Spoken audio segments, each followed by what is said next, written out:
আমার মিষ্টি প্রিয় বন্ধুরা কেমন আছো তোমরা সবাই? আমি তো ভীষণ ভালো আছি। আর তাই তো অনেক দিন পর আজকে কিন্তু একটা ভ্লগ নিয়ে চলে এসেছি। ভীষণ সুন্দর করে একটা মুহূর্ত কাটিয়েছি, সেটাই তোমাদের সাথে শেয়ার করব। আশা করছি তোমাদের ভিডিওটা ভালো লাগবে। আর যারা কিন্তু আমার ভ্লগ ভিডিও অনেক দিন দেখতে পারো না তাদেরকে বলি, শর্টস কিন্তু আমি রোজ প্রচুর দিই, তো সেগুলো তোমরা দেখতেই পারো। তো আজকে কিন্তু আমি চলে এসেছি খেলাঘর মাঠে বনগাঁতে। এখানে একটা মেলা হয় চৈত্র মাসে, যার নাম চৈত্র সেলের মেলা। তো সেই মেলাতে চলে এসেছি। প্রতিবার তো এখানে আসতেই হবে, আর এখানে একবার না অনেকবার আসি। তো আজকে যেটা হয়েছে, আমরা মেলার মাঝখান দিয়ে ঢুকে পড়েছি। আর মাঝখান দিয়ে ঢুকলে যা হয়, কোন দিকে যাব দিশা পাচ্ছি না, কারণ সামনের গেটের ওখানে পুলিশের কিছু একটা ইস্যু চলছিল, তার জন্যে আমাদের ওদিক থেকে ভ্যান যেতে দেয়নি। তো আমরা অন্য দিক থেকে এসেছি, যার ফলে মেলার মাঝখানে ঢুকে পড়েছি। আর তোমাদের সাথে সেই মাঝখান থেকেই ভিডিও শেয়ার করছি। তো দেখতেই পাচ্ছ ছোট ছোট ছানাদের জন্য কত সুন্দর আনন্দের ব্যবস্থা করা। আর চারিদিকে প্রথমে আমরা ঘুরে দেখে নিই কোথায় কি আছে। তো এখানে এই যে হরেক রকমের দোকান, 10 টাকা, 20 টাকা, 30 টাকা, 40 টাকা, এটা থাকেই মেলায়। তো সেগুলো দেখে নিলাম। প্রচুর ভিড়, কিন্তু আমরা এসেছিলাম এই সন্ধে 7টা সাড়ে 7টার দিকে। আর এখানে এসে তো আমার ছেলের চোখ আটকাবেই, কারণ ওটাই ওর ভীষণ প্রিয় একটা জিনিস। তো সেখান থেকে সেটা খেলো, গ্লাস কেকগুলো। তারপর চলে এসেছে এই রাইডগুলোতে চড়তে। আর যতক্ষণ ও রাইডে চড়ছিল ততক্ষণ আমি তো পুরো নিচে বসে আমার নিঃশ্বাস আটকে যাচ্ছিল। ওরা কাকুর সাথে উঠেছিল, আমি তো একদমই ভয় পাই এসবে। তো সেই জন্যে আমি কখনোই উঠি না, কিন্তু চাই ও উঠুক, কারণ ও ভয় পাবে, আমি ভয় পাই বলে ও ভয় পাবে, সব জিনিসগুলো থেকে দূরে থাকবে ছোটোবেলা থেকে, এটা চাই না। তো সেই কারণে ওর যখন প্রচণ্ড নিজের ইচ্ছা যে না আমি এটাতে উঠবো, সে কারণে ওকে ওঠানো হলো। তো যাই হোক, পাশে ওরা কাকু রয়েছে, তাকে তো বারবার করে আমি বিরক্ত করছি, ওকে ধরে বসো, ওকে ধরে বসো একটু। তো দেখলাম ও খুব ভালো ওখানে এনজয় করছে, আর আমি নিচে দাঁড়িয়ে ভয়ে আমার বারবার লোকগুলোকে বলছি একটু স্পিডটা কমান, এবার নামিয়ে দিন এরকম করে পাগল করেছি আমি সবাইকে। তো এইভাবে ও এই রাইডটা কমপ্লিট করলো। আর তারপরে তো নামলো, সবাই দেখছি নামছে একটু টালমাটাল হয়ে যাচ্ছে, এত ব্রেক ডান্স হয়েছে উপরে। তো যাই হোক, ও দেখলাম নেমে এসেছে, আর এবারে আমি একটু স্বস্তিতে হাসি মুখে ভ্লগটা কন্টিনিউ করতে পারবো। তো এবারে মায়ের সাথে, আর স্পেশালি মা এসেছিল, মার জন্যই ওয়েট করছিলাম, ছেলের পরীক্ষাও চলছিল। তো এই দেখো, আমি কিন্তু আমার ভীষণ পছন্দের একটা জিনিস কিনে নিয়েছি, তো সেটা তোমাদের শেয়ার করব পরে। আর এখানে চলতে চলতে যা হয়, এটা দেখো মা, ওটা দেখো দিদুন, এটা দেখো পাপা, এটা দেখো পাপাকেও ডেকে নিয়েছিল। কিছু কিছু রাইড আছে যেগুলোর জন্য ওর পাপাকে চাই, কিছু কিছুর জন্য দিদুন চাই।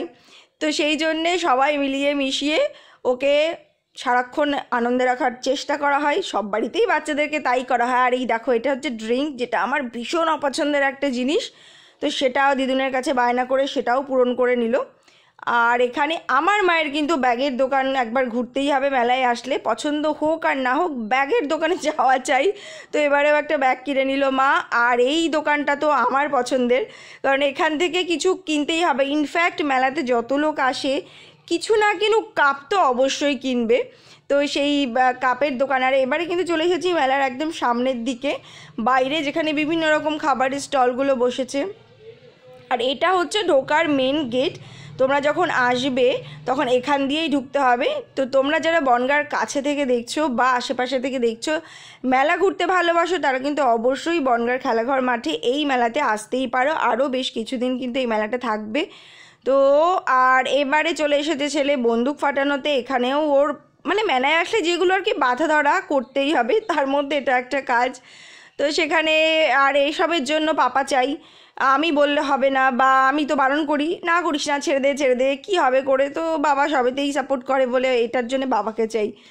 তো এই যে ঘুরে নিল ওগুলো সব কিছু ঘুরে। আর শুধু এই রাইড নয়, কিন্তু অনেকগুলো রাইড আছে এখানে, ছোটদের জন্য রাইড রয়েছে, অনেক রকম রাইড রয়েছে। আর এইটা একদম ছোট ছোট ছানাদের জন্য একটা দোকান। প্রচুর দোকান, প্রচুর কিছু, সবটা তো ক্যাপচার করা সম্ভব নয়। আর এখানে কিন্তু সাইড বাই সাইড এখানে বিভিন্ন রকম সাংস্কৃতিক অনুষ্ঠান হচ্ছে, বাচ্চারা ছোটো ছোটো বাচ্চারা নাচ করছে, আর প্রচণ্ড ভিড়। আর এই যে ব্যাগের দোকান, এই ব্যাগের দোকান থেকে মা তো প্রতি বছর ব্যাগ কেনে, এবছর অনেক বারণ করেও তাও একটা কিনেছে। তো এইভাবেই পুরো মেলাটা আমরা কিছুটা ঘুরছি, কারণ পুরো তো ঘোরা সম্ভব না। তো সবটা কিনে, আর এখান থেকে আমারও কিছু কেনার ছিল এই দোকানটার থেকে, তো সেটাও কিনেছি। সেটা তোমাদের শেয়ার করব অন্য ভিডিওতে, কারণ এই ভিডিওটা না হলে অনেকটা বড় হয়ে যাচ্ছে। আর দেখতে পাচ্ছ তো ভিড়, রাত যত বাড়ছে ভিড়ও কিন্তু তত বাড়ছে। আর সব রকমের দোকান আছে এখানে, বাদাম থেকে শুরু করে তারপর বিভিন্ন রকম। তো সবটা ঘুরে আমরা মোটামুটি কিছুটা টাইম স্পেন্ড করে তারপরে চলে আসলাম কিন্তু ডিনারের ব্যবস্থা করতে। আর ডিনারে ছিল দিদুনের কাছে আবদার বিরিয়ানি খাওয়াতে হবে, তো যথারীতি আজ্ঞা করেছেন, সেটা তো পালন করতেই হবে। তো দিদুন সোজা নিয়ে চলে গেল, মানে মা সবাই মিলে আমরা গেলাম বিরিয়ানির দোকানে। তো এই বিরিয়ানিটা ছিল বিরিয়ানি লোকালের বিরিয়ানি, আর যেটা তোমরা আগের একটা ভিডিও আমি করেছিলাম বনগাঁতে, বেশ মোটামুটি এখন এই বিরিয়ানিটা ভালো লেগেছিল আগের দিন নিয়ে। আর মাটনের পিসটাও খুব সুন্দর বড়, আর খেতেও ভালো মোটামুটি। তো সেই কারণে আমরা আবার সেকেন্ড টাইম চলে এসেছি এখানে। তো এখান থেকে বিরিয়ানি নিয়ে আর চাপ নিয়ে বাড়িতে যাব, বাড়িতে গিয়ে খাবো। তো যথারীতি বাড়িতে চলে এসেছি, এসে এবার প্যাকেট খুলে আমরা সবাই মিলে খাবো, এনজয় করব। তোমাদের ভিডিওটা কেমন লাগলো অবশ্যই কমেন্ট করে জানিও। আর এই যে চিকেন চাপের পিসটা দেখতেই পাচ্ছ, বেশ বড় এবং গ্রেভিটাও খুব সুন্দর ছিল। তো সব মিলিয়ে এই ছিল আমার আজকের এই সুন্দর ছোট্ট ব্লগটা। তোমাদের কেমন লাগলো অবশ্যই আমাকে জানিও। আর কী কী কিনলাম সেটা দেখাবো কিন্তু অন্য ভিডিওতে, সেটা একটা ছোট্ট ভিডিও বানাবো। তো তার জন্য সবাই ওয়েট করো। আর আজকের মতন এই পর্যন্তই, দেখা হবে আবার নতুন কোনো ভিডিওতে। ততক্ষণ পর্যন্ত সবাই ভীষণ ভালো থেকো।